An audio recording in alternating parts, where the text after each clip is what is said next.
What you gonna do when it's hot outside? Ooh, I know what. Listen to Vag. What you gonna do when the trains are down? Ooh, I know what. Listen to Vag. We're supposed to have I think a little bit of a hurricane weather today. Not an actual hurricane, but there's I think a hurricane somewhere, and we're gonna just have really bad like torrential pouring rain this weekend. I'm into that. I always like it when it's raining while I'm inside. It makes me feel better. It makes me feel like I was gonna do so much stuff today, and then it's raining. You're like, I guess I can't. I found some furniture that I want to get on Facebook Marketplace To sell? Yeah, well, they're selling it. Like I found a desk for $30 to put in the bedroom. That's great. And then I know it's so cheap. It's way cheaper. The only annoying part is like I'm gonna have to drag it through Astoria through the heat. But it's like worth the. No, I think I'm going some tomorrow and then again on Tuesday because I found a dinner table and then a desk. Why don't you just send an Uber for it and have the person put in an Uber? I could. And have him come pick it up. I think there is a service that you can get a guy to go help you pick up your furniture. And then he murders you after? Yeah, which is like a really great deal. He's like, well, not only do I get to rape and murder you, I'm also going to get this great deal on this table. Honestly, I think it's worth the risk because, like, I don't know. Sometimes who wants to bring a table? Like, just carrying stuff anywhere is annoying. I get it. Yeah. I did it with my sister, her stuff, and it wasn't so bad, but it was definitely like your shins are going to get busted up and then we were stopping like every half block. How's your sister liking being back in Texas? Does she love it? I think she does, but then she texted saying that she probably has to move back to New York, and then we were like, why you have to move back? I don't know. I guess something about our lease up in a year, but I was like, yeah, that's usually how long lease lasts anyway. You can just renew it. Do you have to move up to New York? I just find it pointless to move away for a year and then come back. It's just like so disruptive. Why does she have to come back? Because the lease is up? Maybe for work, or that New York's going to come back, or I have no idea. New York is probably going to come back, and then the fall is going to happen, and we're going to get hit again. So I would not move back for a bit.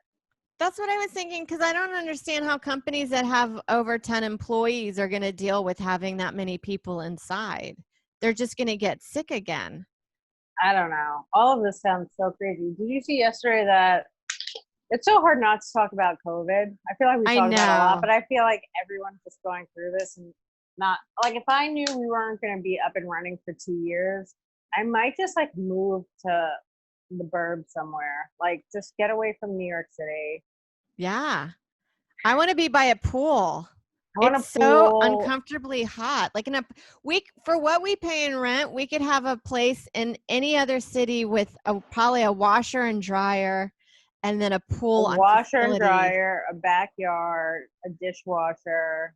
Yeah. Extra space. It's just insane how much rent we pay to live in this city. We're pretty much camping. That's what we're doing when we live in New York. If you're not making 6 figures a year, you're camping in New York City. Yeah. I don't know what's going to happen. I don't know what's going to happen with anything. It's just like a big surprise. It's like a constant surprise party 2020. Yeah. It's kind of fun. What else are we going to get hit with? I've been following it a little bit, the Johnny Depp Amber Heard divorce. Yeah, it's insane. I followed a little bit of it just because it's being played a lot online, but like the photo that she took of his lunch of whiskey, cocaine, that looks so set up though, because it's so perfect looking. It looks like, I don't know, when like bloggers try to tell you what an amazing life they're leading, but it's just with like cocaine and whiskey. I mean, not that I love what's going on, but I love that he's not a prize. Do you know what I mean? Because you see him in all these movies and he's a great actor, he's a good looking dude, and then you're like, well, whoever marries him must have an amazing life. And then you realize that he's garbage. Like he's worse than any of the characters he's playing. Yeah, he sounds. Can you imagine, like, in your heart, you're like, oh my God, I married Johnny Depp. And then it's like I never the put nightmare of your Holy life. shit, how bright that is. Yeah, I don't know, man. It's like, woo, we really lucked out on not dating Johnny Depp. I would think at first you're like, it's pretty cool. I'm fucking Jack Sparrow from Pirates of the Caribbean. And then after a while, you're like, this dude's more like Gilbert Grape. Just like a mess. I don't know. So, also, well, then she has stuff where he's like, apparently she shat in the bed. How do you do that? They're both probably doing drugs. Or are they both just seeing how crazy they can get? Remember when they try to sneak in their dog to Australia and you can't do that because they don't have any rabies there, and it just like ruins their whole biosystem when you do shit like that? Like, how shitty is that to do? How, like, the downfall of their relationship? They couldn't bring Roscoe to Australia and they went nuts. I don't know. I just think it sounds like a fucking nightmare. But if he was passed out all the time, then you're like, this isn't that bad. I just scoot all of his drugs to one side of the room and then I have the life that I wanted to live. Yeah, every day I would just be like, let's get you your 4 lines of cocaine breakfast. And your big, jug of Johnny Walker or whatever the hell he's drinking. Yeah, you just got to get him to get super drunk. But it sounds like he's a bit dangerous. Like, doesn't he hit her? Well, because she wrote a letter to him. Rumored, yeah. It is also weird to like write a Dear John letter and never send it, but also have it for court. Because I think too, like, it sounds like from the start of the relationship, she's just kind of been building her case against him. Yeah. I mean, I don't know what kind of person she is. She might be a little bit cuckoo in herself, but I wouldn't doubt that someone with his addiction problems probably does have an abusive side. They're married, right? Yeah. They were married, but this is their divorce that they're going through. I wasn't sure if they were like common law married or not. He sounds like a nightmare, but I wonder too if she was just holding out to see if he would just kind of kill himself so she could get everything. I mean, if she could get him into a role like Brokeback Mountain, where he like plays a gay dude, and then maybe he realizes he's gay in real life and he's been fighting that, and he just killed himself. Yeah. Even though that's not why I think he killed himself. Heath Ledger. I said Keith Ledger. Oh yeah. I think it was because he was on a bunch of different pills. Yeah. Well, sometimes some of those guys are like, when you find out what their concoction is, you're like, that's actually doesn't sound that heavy of a dosage. I just think of some of the times that I've partied that you're like, I could have killed myself. You're like, oh, so you took Xanax and some Percocet? That's like Patton Oswalt's wife. She had some painkillers and then took one or like something like that, or half of one, and then drank wine, right? Or something. It just seemed innocuous that you're like, that's so insane. That's the way that you go out. Yeah, I just think she probably was hoping that at some point he would just overdose. Yeah. If I was her, I'd been trying to get him to take fentanyl and stuff. I'd be like, why are you doing this to yourself? You're in so much emotional pain. Let's just get you some more dopers. Get you to sleep a little longer. You're doing way too many uppers. I think you need to do some more downers. I thought about that with that dog walking business where that little French bulldog that I really liked, that guy always was one time just completely passed out on his bed and I had to go in and get the dog.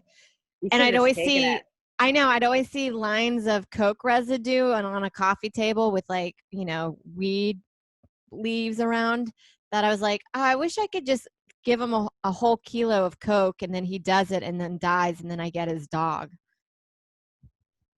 I wonder if he was, some people when they do so many drugs don't remember stuff. Do you know what I mean? Like, I wonder if he just took the dog. If he had been like, did I give Sarah my dog? Yeah, I remember I spilt wine on my friend's computer and I don't even remember that. But when it was told to me, I was like, I know I was by it. I was on it. I was It drinking sounds like something wine. I could have done. That you're like, yeah, that sounds about right. But I don't remember doing it. Imagine being the maid or whoever's like the cleaning lady cleaning up the Johnny Depp Amber Heard house. Like Shit in the after she bed. shit, yeah, you're like, I'm out. You're like, Yeah. this is just too much. Like people are going to say, if you guys die, then I've enabled your behavior. Yeah, I wonder what's gonna happen. So was Amber Heard, was she in Playboy or something? I don't I remember why she's honestly famous. don't know what she's done as an actress. She just came around and all of a sudden was maybe like one movie and then married like Johnny Depp, and then that kind of propelled her, and then they've had this tumultuous relationship, and then that's kind of what her fame is all about, is just being tied with that. Maybe they'll let her play herself in the Lifetime movie. Be really Amber good. Heard. Well, you do want to know what his life. I mean, how can you sustain that kind of partying? Probably since he's been 20. I think at his point, he's probably like, I've lived enough life where if I actually die, I'm fine with it. That's true. Also, my microphone's coming on Tuesday, so next week I'll have a different setup. Oh, nice. You'll have this kind of Hopefully mic, right? Yeah, I think so. I don't have that the same microphone, but hopefully it works and it's better, because I know somebody wrote to us and was like, somebody offered to buy me a microphone. They were like, hey, Adrienne, I'll buy you a mic. One of the fans was like, I'll buy you a microphone. I was like, oh, I'll buy one myself. I just didn't know you guys can't hear me well. I didn't know if it's that big of a difference. I honestly, when I edit, I'm like, I don't hear that huge of a difference, but it might be different when you're listening to it on like speakers on your iPhone, which I never really listen to. I don't listen to our podcast on our iPhone through headphones. If I had to listen to everything we said, I would probably jump out my window. I just feel like I hate hearing myself. It's like watching yourself doing stand-up. I know. For some reason, I find it easier to watch myself do stand-up than it is to listen to myself do stand-up. I find it both challenging. I haven't probably watched myself do stand-up. Oh, probably since the Degenerate thing. Like, I had to watch and I was like, I know. Doesn't it feel like every time that you do, you're like, I don't understand it. Like when I hear myself, I go, I lack charisma.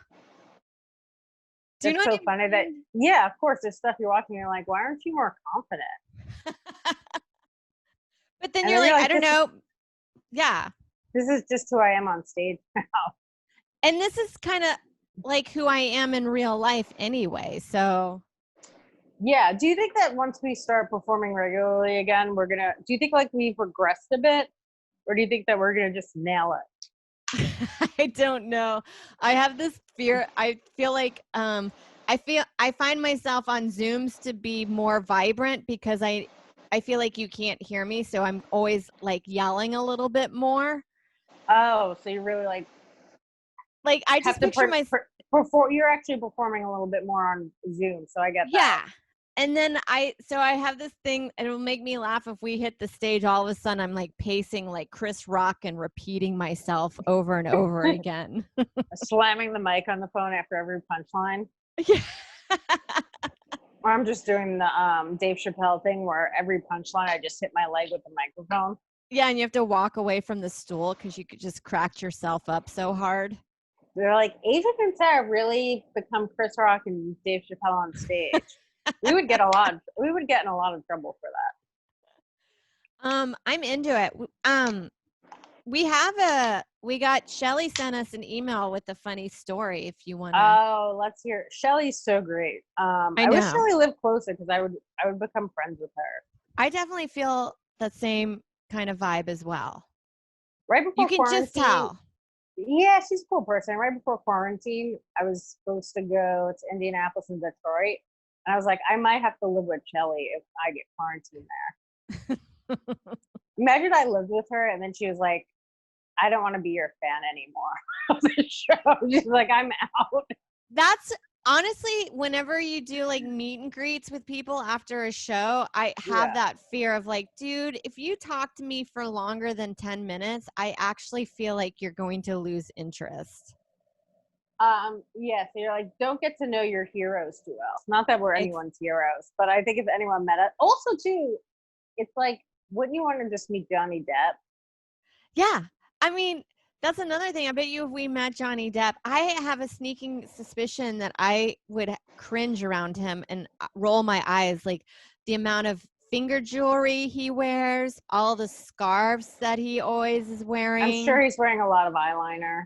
Yeah, when you're like, it's smeared. It looks bad. You look like Britney Spears. We were talking about Britney Spears yesterday, and I saw the best white craft photo of her, and her makeup, her lines are like all the way down. I was like, Sarah would love this picture. It's just also, like, come on, girl, just wipe that shit. You'll look better and healthier. I saw a picture of Jessica Simpson, and I guess she just turned 40, and she put on a pair of jeans that I guess haven't fit her since she was 12. She looks so anorexic right now where you're like, we should just get in touch with a bunch of these famous people and be like, you guys need some help. Yeah. I almost feel like we're seeing who these people would have been if they were not famous. Yes. Well, especially with social media, like when you follow Madonna, you're like, she's batshit crazy. Her and Johnny Depp would be a great couple. Did they ever date? I don't think so. Like they're around the same age almost. Yeah. Did she ever get her fake ass taken out? I don't know, but it may have been put back into her face because her face looks swollen. She doesn't look like she used to. She's like in her 60s. I bet you it would be so weird to see her if she didn't get any work done. She would look like one of our grandmothers. No, she probably looked better. I mean, I don't know. I remember seeing, she came to the Cellar one time to do comedy. There was like a crazy night of stand-up where it was like Chris Rock, Wanda Sykes, Louis, Aziz Ansari, Amy Schumer, and like Madonna.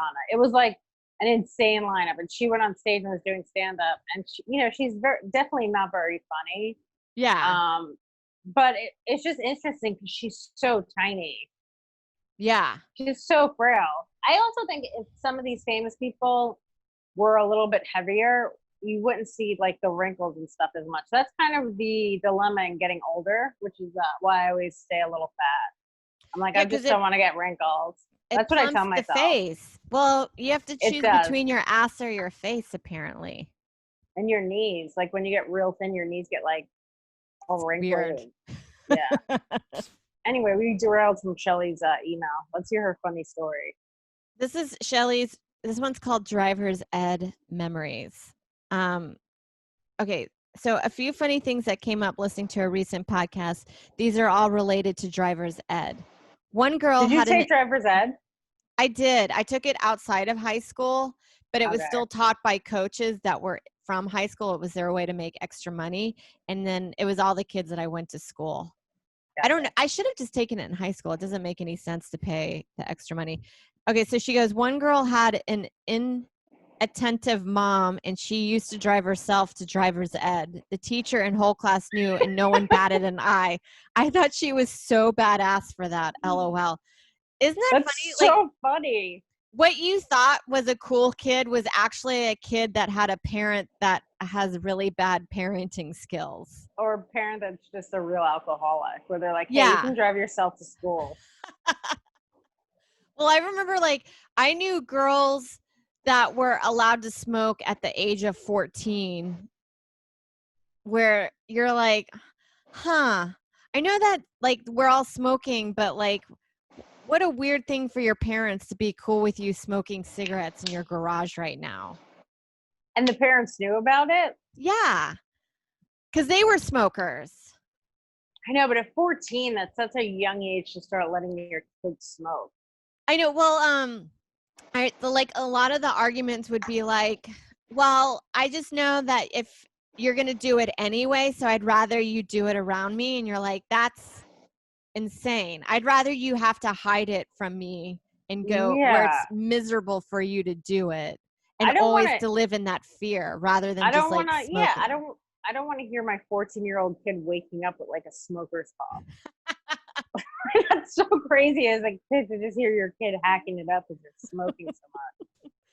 I know some of these parents are absolutely bonkers. So this is what the next paragraph. I failed my first driver's ed class because of attendance. They had a 2-strike attendance policy. So my second absence, I knew I had to make something drastic up to be excused. I decided to call the teacher and tell him that I missed class because I had to go get an abortion. Always It's a such a smart good way. one. Yeah, It's no such a one good wants to one. deal with that. And no one wants to ask questions about it either. As soon as she said that, I was like, abortion. Smart.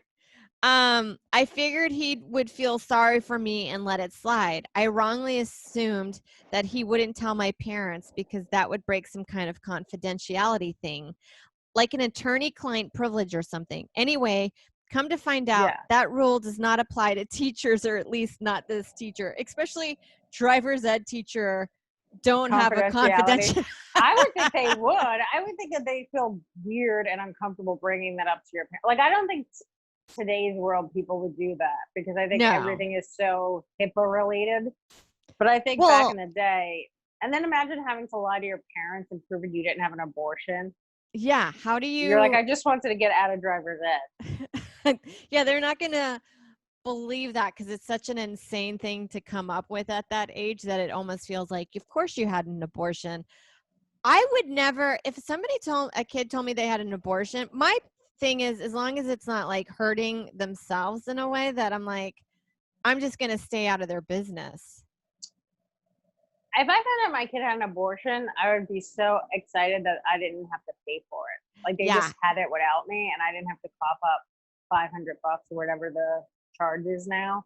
Yeah. And you'd be like, I'm so proud of you for, taking the initiative and paying for it and, getting the ride sorted out. Well, there's a girl that I went to high school with that took off a lot of time. And we later found out she had an abortion. And it's like, that's not how long an abortion takes. She was up for like 3 months. You can go back doing your life within a few hours of having one.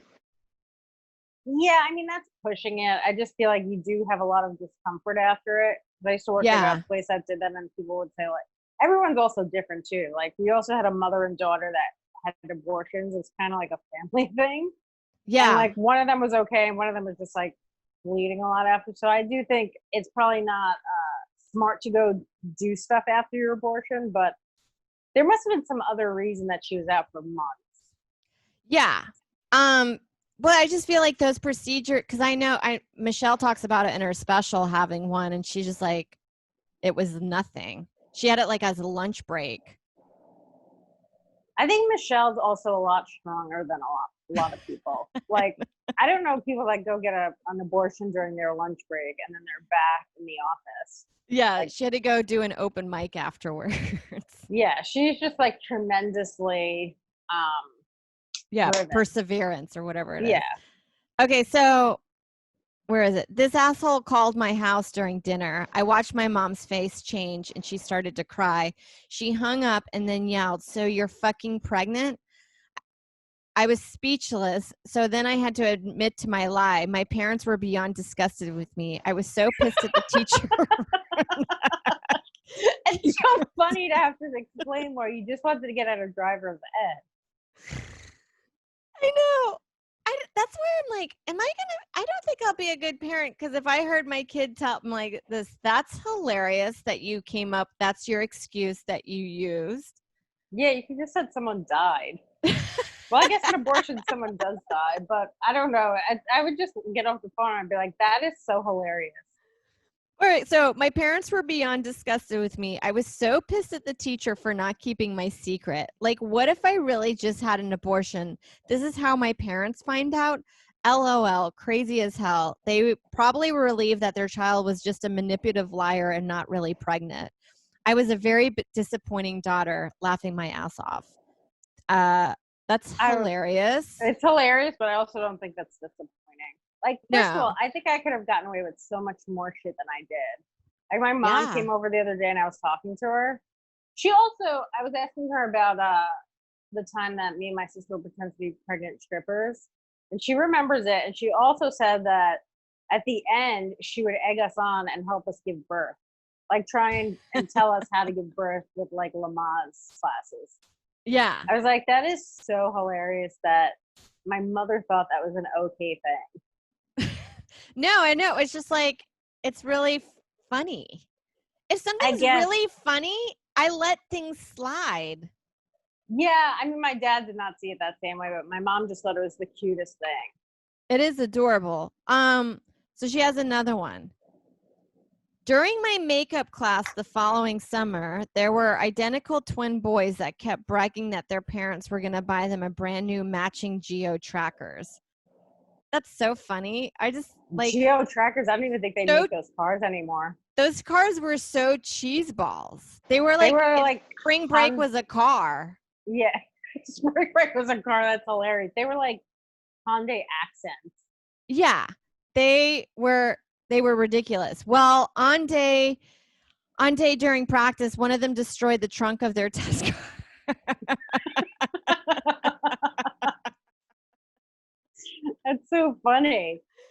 I feel like growing up, twins were the worst, and then I knew these triplets called the Brusatori triplets, and I always thought they were douchebags. I mean, look at the Menendez brothers. I know. Anytime you think about awful twins, they come to my mind. I'm like, there is no bond like twins, though. I feel like twins are bonded in a different, like me and my sister really have no bond at this point in our lives. You're automatically a team, so it's always 2 against 1. And then you have this enmeshed relationship with each other.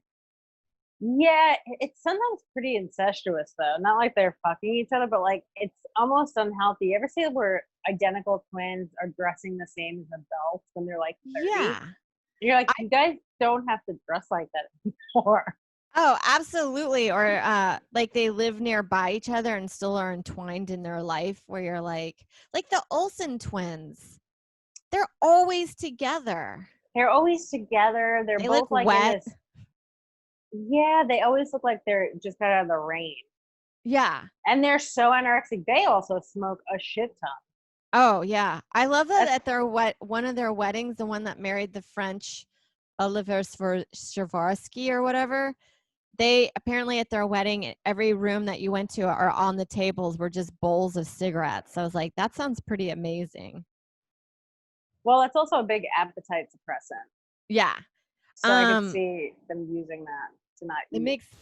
But they look kind of like shit for somebody that has a lot of money. Because they're way too skinny. They look almost like Madonna's age.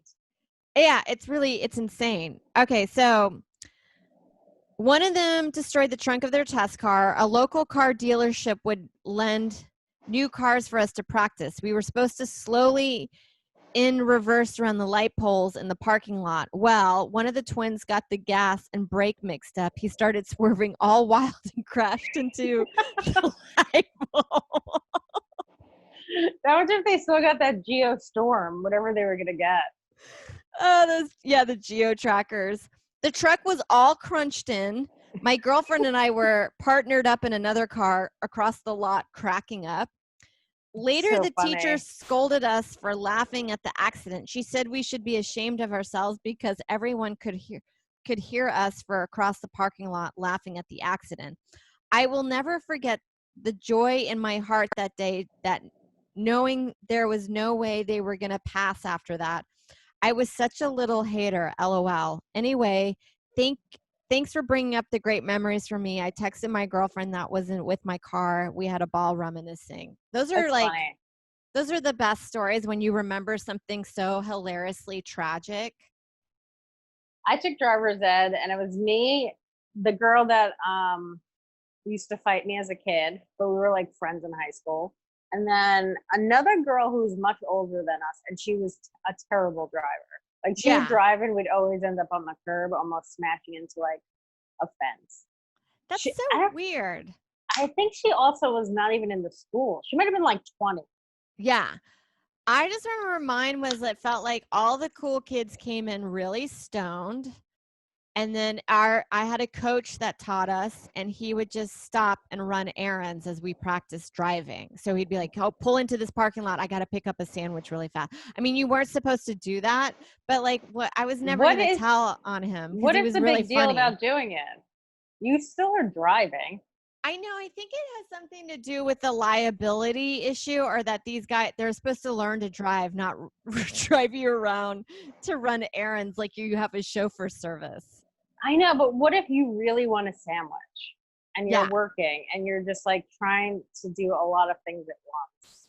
Well, people have really weird stories about their Uber driver like having to stop and go pee somewhere or take a shit. Me and Ari, I think we were in Charlotte. Remember when Ari, obviously you're going to remember when he posted about Kobe Bryant? Mm-hmm. Okay, so me and him are in Charlotte. We have to go back to New York. And this Uber driver picks us up, and we're running late because the guy like just came late. He picks us up, and he's like, "Hey," what do you say? He's like, "Hey, I really have to go to the bathroom." And like, you can't even say like, "Hey, is it number 1 or 2?" Because like number 1, you could just.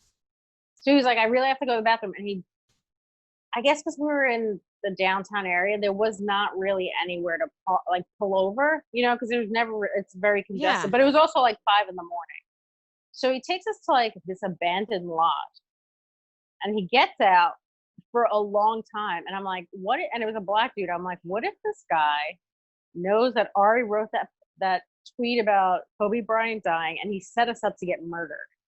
Wow. We were just in this abandoned parking lot, and it's like it was like a very crackhead feel to it. Like, do you know what I mean? There were people just out in the street, like, yeah, it's that weird hour too. It's 5 a.m. This guy left us in this parking lot. I'm like, I'm gonna get fucking murdered because of Ari's dumb tweet.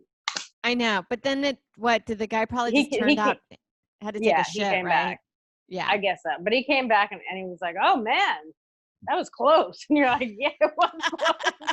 He also took the keys too, I guess, which is smart. He doesn't know us, but it was like such a weird situation where you're like, what's going on right now?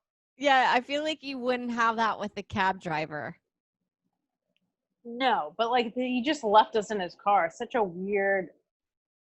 I remember Val from The Cellar had a funny story where, she gets out of the cellar really late. It's like, 4 or 5 o'clock, and she lives all the way up in the Bronx.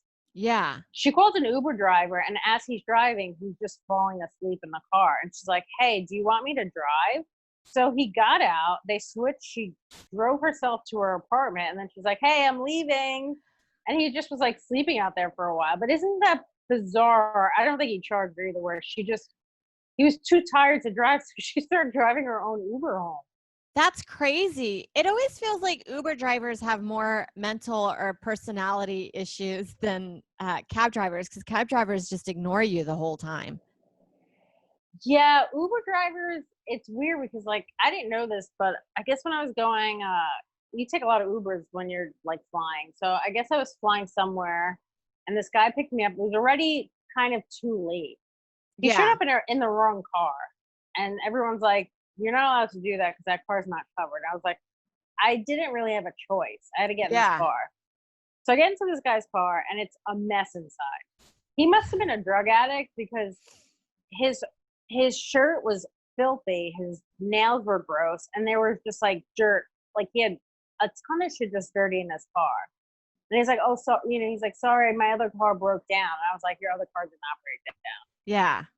And everyone's like, "You shouldn't have gotten in that car." And I'm like, I had to make this flight. Like sometimes you just don't have a chance to do the better option. You just wing it.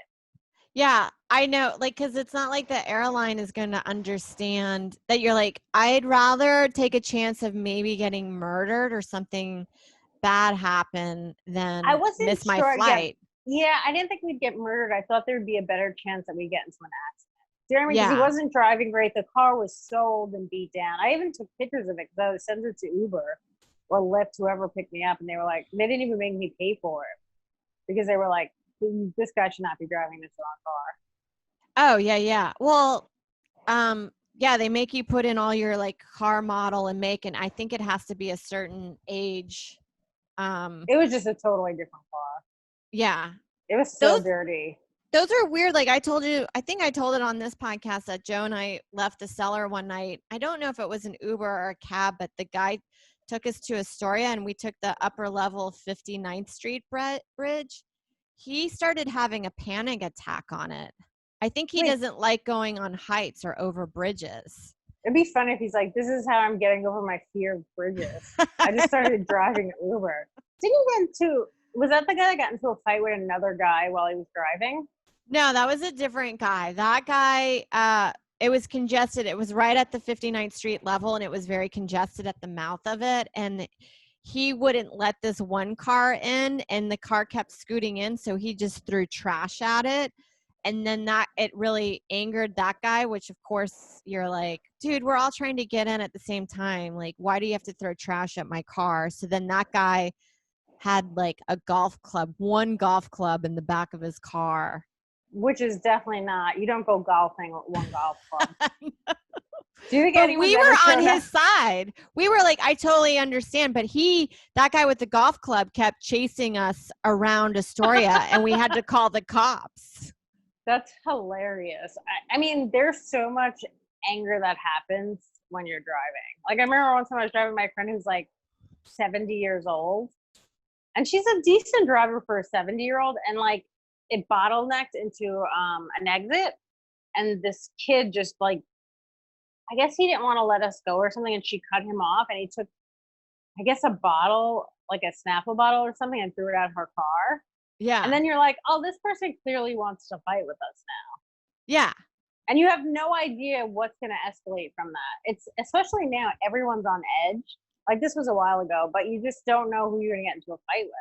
Oh yeah. Well, that's like, there was one time we stopped at the light and then that golf club guy came up next to us and then started yelling at the driver. And then when as soon as we were like, hey, we just called the cops, because you can't just like follow a car home. And this is also a cab. It's not, or an Uber. Like it can't. That's also where you live.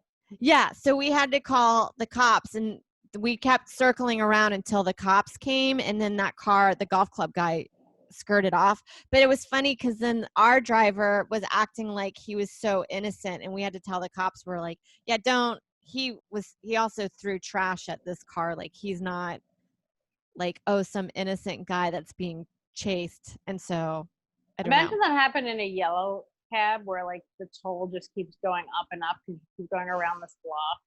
Yeah, I would be so upset. I don't think he charged us, but the cops came really fast. They were probably like, this is like an easy case and easy to do. Yeah, cops also, did you have to fill paperwork and stuff out or no? No, we were just there to make sure that we had safety. It wasn't like we were pulling charges or had any license, nor were we going to do any charges. We just wanted to get home safely at a reasonable hour without having to circle our apartment all night.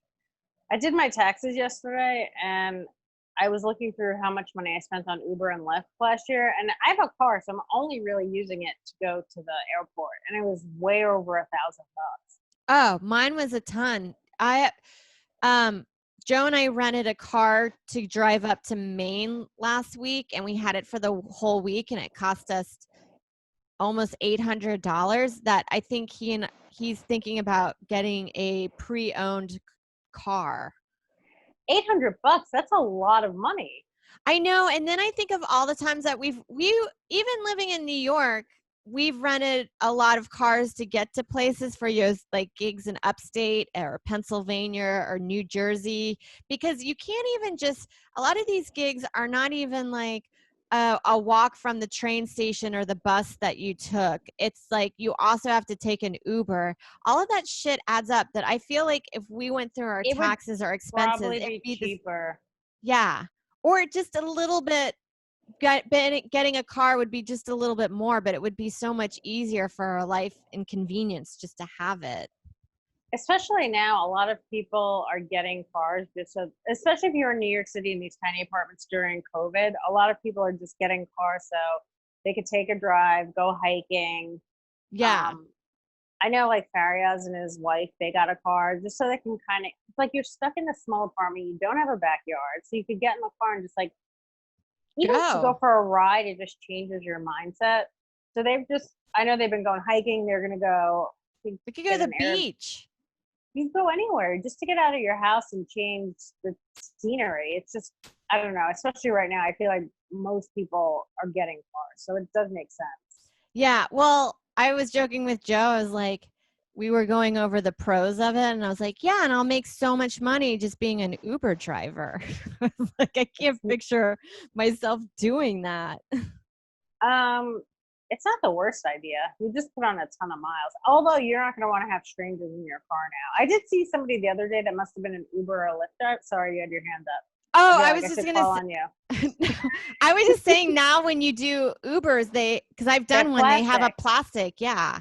That's what I was just going to say. I've seen them where they have plastic in the rack, and it makes sense. It protects them from. It's also a good barrier where you don't have to talk to these people. Yeah.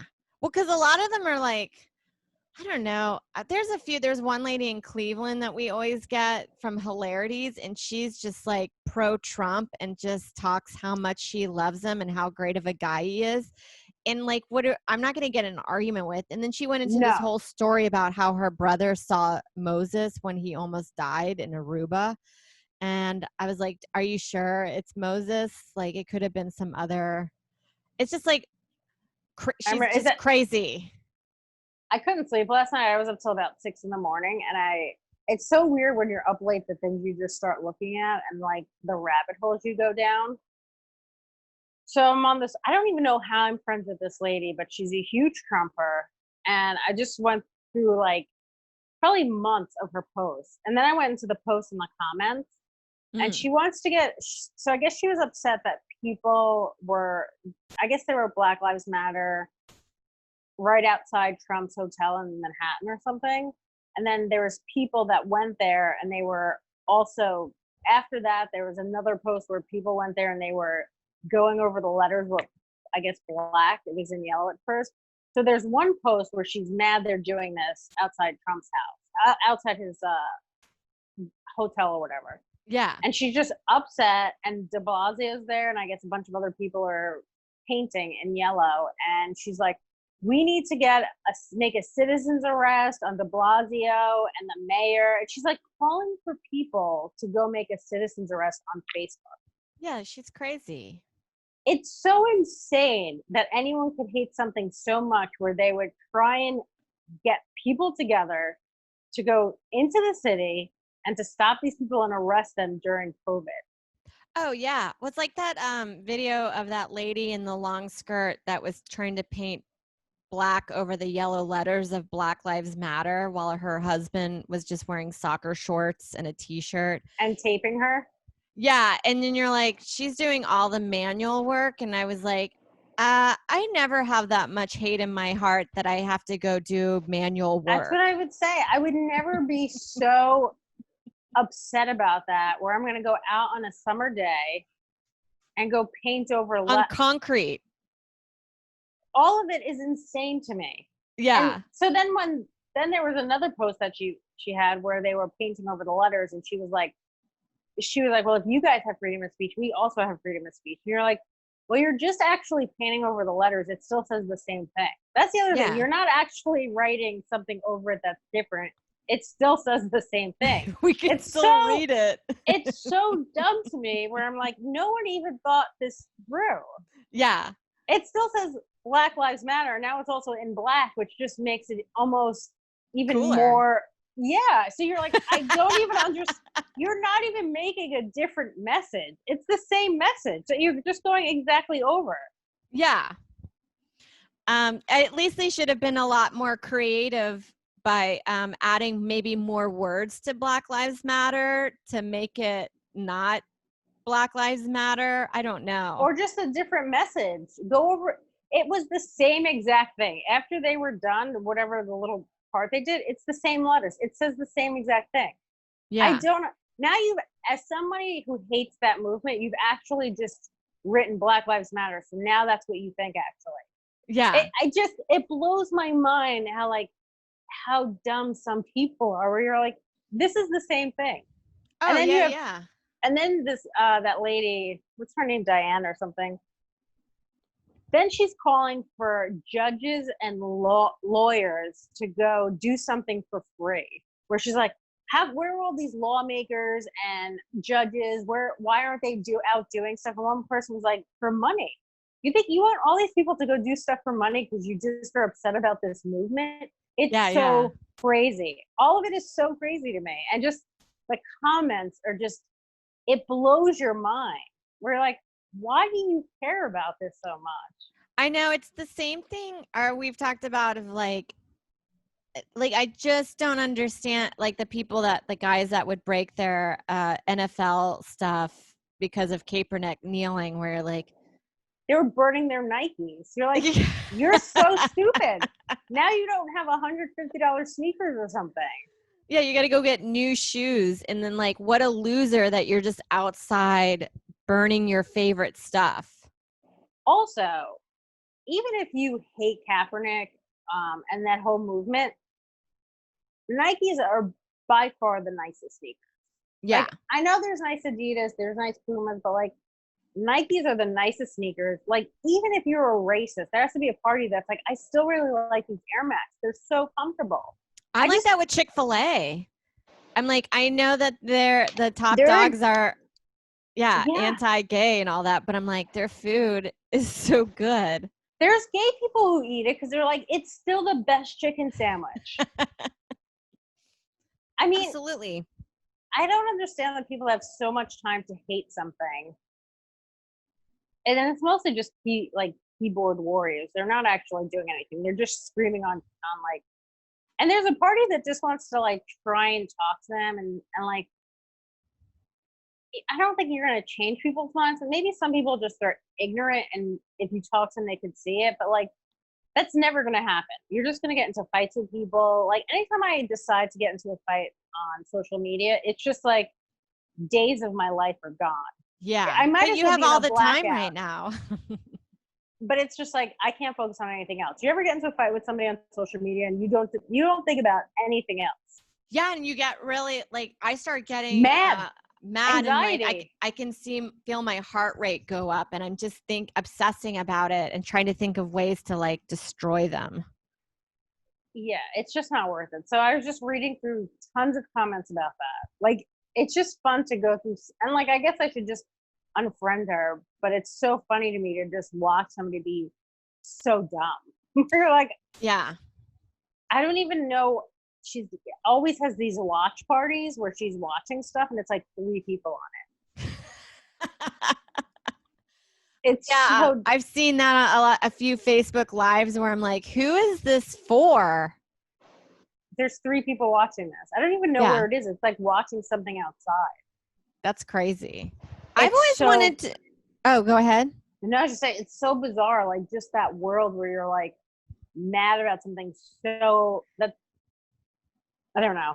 Well, I get that way. Like, I've always wanted to do a fake sketch documentary about the guys that have poster boards of dead fetuses outside of the Planned Parenthood, the pro-lifers, where I just want to, instead of talking about their belief system, I just want to talk to them about their artistic process of how they put the poster together. Like, what made you decide to use this font, and like, where did you get that photo, and I think that's a great idea. What kind of glue do you, because I want to hear them talk about like why they chose this photo.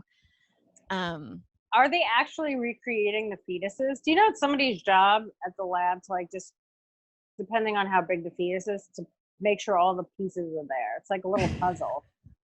Somebody has to make sure an arm's not still lodged in your vagina. Yeah. Oh, at the lab, because they take them out and they clinic. Yeah. Well, I'm just talking about like for the guy that makes the artwork to protest. I remember doing a Planned Parenthood show, and there was one guy outside protesting, and it was so sad that it was like an old dude by himself. It was a Saturday night, and he was just out there holding a sign up, and like clearly nobody cares. No, and you're not even saving a life when you do that. You're doing nothing. Yeah. Go like adopt a dog or something. No, nobody, because they'd just rather be mad. I remember know. going outside and I was like, hey, do you mind if I take a picture? I want to put this on social media. And he was nice. He stood there and let me take a picture of him so I could make fun of him. That was nice of him. But yeah, you're like, we're not even doing abortions in here. We're just telling jokes. I know. But like, it's such a crazy thing where this guy thought his one sign. Imagine on a Saturday night, you've worked all week long and your wife just wants to go like this is before COVID. She wants to just go to a bar or a restaurant and you're like, no, I'm going to this protest. Yeah. And then you show up. I think also when it's only one person, you're also just loitering. I don't think you're actually protesting. Yeah, no one's really actually noticing what you're doing. In fact, most people, especially in New York, if he was protesting outside of a Planned Parenthood benefit in New York, like no one gives a shit. No. Yeah. It was Westchester, so maybe some Maybe people a there little. cared. Maybe. Well, it's like, you know what's so weird? We were sharing stories around the campfire with Joe's family, and then you forget how many insane fucking crazy stories that you collect while you're in New York. Like, insane. Like, I even forgot we were talking about like dark like murder stories, and I was like, I had that suicide, and then also Dave Kimowitz thing where you're like, I forgot about how disturbing that was. And this is all from like living in New York and then seeing guys expose themselves to you that you forget about it. Or Joe saw somebody inject their eyeball with heroin one time and didn't even remember to mention it as like, how was your day? I hate stuff in your eye. Yeah. I can't imagine wanting to do heroin that bad that I would inject it in my eye. Yeah, I would be like, I got to get sober. I would just think it's like an egg that it would start leaking out like a yolk. Yeah. Ugh. I know that's probably not accurate, but that's what I would think would happen if I was to stick a needle in my eye. Yeah, so that's the thing. So many crazy things like that'll happen, but by the time you get home, you're just exhausted from being in New York. Yeah. You're tired from the day. It's so exhausting when you're like, I'm out, man. I don't care. I saw somebody jump on the train tracks and kill themselves. And you're like, I'm just tired though. You're like, I forgot about it because it happened at 5:00 at night, and so many other weird shit happened from 5:00 to midnight. Are you still seeing? Do you still talk to Alan, or have you like donezoed that because of COVID? I finished it with COVID because I didn't have any money, and then I've kind of been feeling all right about stuff that I didn't up it. But I probably would go back. And then from what I've gathered, there's been other people that have tried to reach out to him, but he's full. Yeah, because he's still working. I've been talking to him, and it's not every week because I think he has so many people right now. Yeah. But what's the best about it is I love him. I think he's great. I used to hate going into Manhattan on that ride. Like just in the morning, I would hit so much traffic going there that by the time I got there, I was so mad about what happened that I couldn't talk about anything I was upset about. I would have to unwind for like 10 minutes just about how mad I was and how I wanted everyone to die. So by the time I got there, I was late and that I wasn't getting that much time. So I'd be like, hey, can we just talk on the phone? And he'd be like, I hate the phone. And now because of COVID, everything's over the phone. I wanted to be like, see, man, it wasn't that bad of an option. Now you're into doing it. Well, yeah, because he has to. It's also like, yeah, it's like how we talked about with Zoom. It's not a bad alternative, and it saves us so much time. Like we don't have to like stay up at the cellar at like midnight in order to tape our podcast. It was fun though, like doing it in the car and being able to prank people. That was fun. I do miss that. We'd always have to do it late, and then I'd have to edit it that night and then put it up the next day. That kind of stuff. Like I don't miss that. It takes so much. Yeah, it takes so much time. That it like doing Zoom, like that's why I don't even mind doing Zoom shows, because at least some of the shows that we do, yeah, we would be like, it's just like a few feet away from our bed. But that's like when we went to the Bel Air Diner drive-in show on Tuesday, that show sucked. But I was like, at least if you did that, I only have to walk home. I don't have to take the train ride at 1 a.m. What's funny is somebody asked me, they're like, do you feel like you can be 100% honest with your therapist? Or do you feel like you have to kind of not say some stuff because you don't want them to judge you. And I feel like I know Alan so long now that like I almost need another therapist that I could be real with. Because I feel like there's things I want to tell him and I'm like, he knows everyone I know. Like at some point I just think like I have to backtrack some of the stuff I say. I would find myself telling him don't say anything, even though he's a therapist, which is so crazy. Where I'm like, hey, can you just don't tell anyone this? Where like that's how nuts I've gotten. That like he I think gossips. well, because he knows everyone that I'm even talking about. So if I'm talking about something in comedy, I'm like, just don't say anything. And I'm sure he's piecing together everything because he knows all of us. We're all friends or like in the same circle. We're just piecing together stories. Oh, he knows all the people that book comedy clubs. So when you're a new comic coming in and you mention, he's like, oh, he knows the name of that booker. He knows everything. He knows all these people. He probably knows stuff that we don't know where we're like, I wonder what's selling. He probably knows all of that stuff. Yeah. So sometimes I find myself editing what I would say to him. Like, if I had a dream, I remember after my dad died, I had a dream about having sex with my father, and I was mortified by it until I realized that it doesn't mean that. But I don't even know that I would tell him that because I think I'd be like, well, I don't want him to think that I want to fuck my dead dad. Yeah. Do you know what I mean? Like, there's stuff that I find myself not being totally truthful to him, and I'm like, I think I might need another therapist that I'm actually can tell everything to. Yeah, maybe. I mean, there is a thing about like I don't know if it was ethical that he took both Joe and I just because we're a married couple. So like he knows, from it's Joe's weird. point of view, and then he knows from my point of view. I and know then you want to like dig things out from him. Like, what does Joe say? You're like, well, what do you think? Yeah. He's like, well, I don't know, Adrienne. I can't really. I know there was another couple that one person went to him and then their girlfriend at the time went to see his wife. And I wonder after if they ever just like, what did she say? Do you know what I mean? Like, because they could talk to each other about it, I guess. Because I don't know. It's so weird. But I find myself being like, he's going to tell everyone all this stuff. Not even that my life's that interesting. Yeah. But I just find myself pretty sure editing. He won't. Well, I know, I told him that one story where his wife, I get there early, his wife opens the door and goes, Sarah? And I'm like, yeah. And then she's like, okay. And then I'm like, okay, I guess. So I go into there and then I start realizing, and then in my mind, I'm thinking, I don't know, maybe Alan can't make it. And he just told Beverly, like, she's like this, like, and so I go in there and then I realized, you know what? I was like, I don't think you have the right person. I'm like here to see Alan. I'm like, is he here today? And she's like, yeah. And then I didn't tell Alan on that session, but then the next session I go, this is really weird. I almost did a therapy session with your wife because she thought I was her new client and we shared the same name since it's such a common name.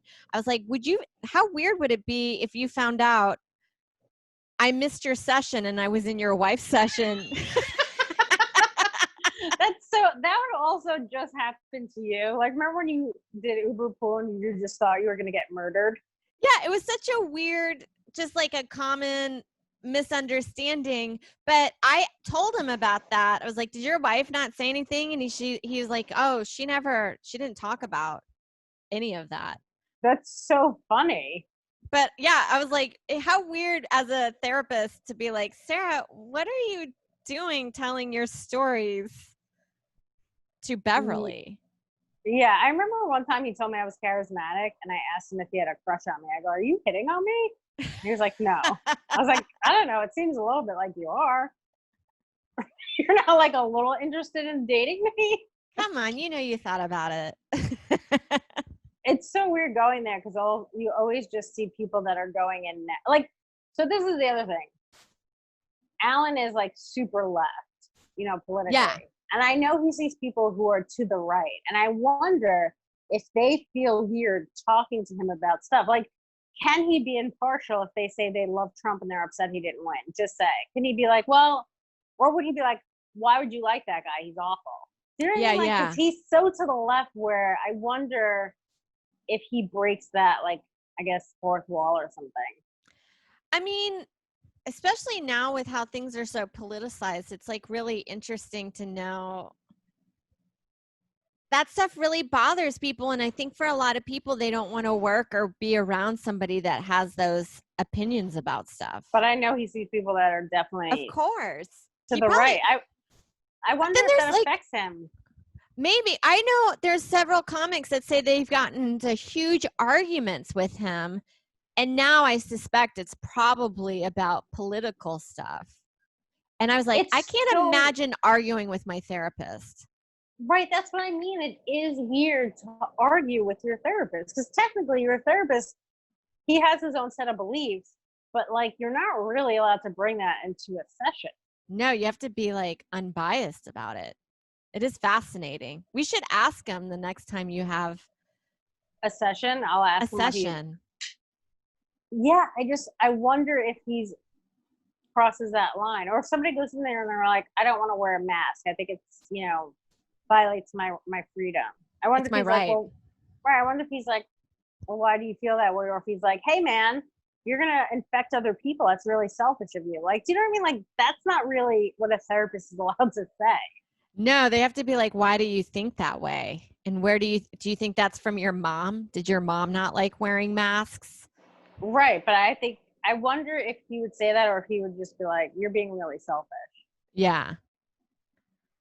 I have no idea. I don't think I've ever said anything that I've gotten a glimpse to see if he has a different opinion about it. I haven't either, because for the most part, I mean, there's some life stuff that we might differ about, but in terms of politics, people get really heated with that. I think for the most part we have similar views, but I wonder if it was different. Like what, if he would tell me that. Yeah. I don't know. I mean, I've heard other people's therapist stories that I found are weird and boundary crossing. Like Nikki has one where her therapist wanted Nikki to sign her foreword of her book. That's really weird. I remember one time I've had some weird therapists though. Like I one time found this lady who I guess had a home office. So you're basically in her living room, and she was a like real hippie vibe. Like, you know what I mean? Like she would show me the work of her I guess she saw a lot of kids. She would show me the work of like their artwork and stuff. And she'd be like, oh, Timmy made this and Joseph made that. And you're like, that's kind of like a HIPAA violation. Yeah. And then me and her hung out. It was so weird. We went to this was before I was doing stand-up. We met in the city and we went to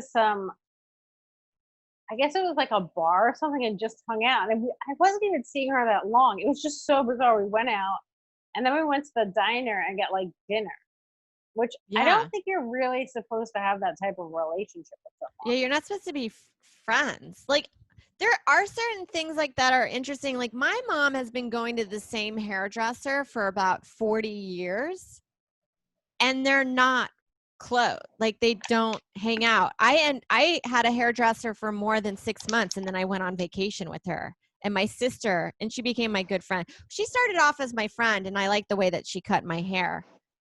But you get close to people. Though.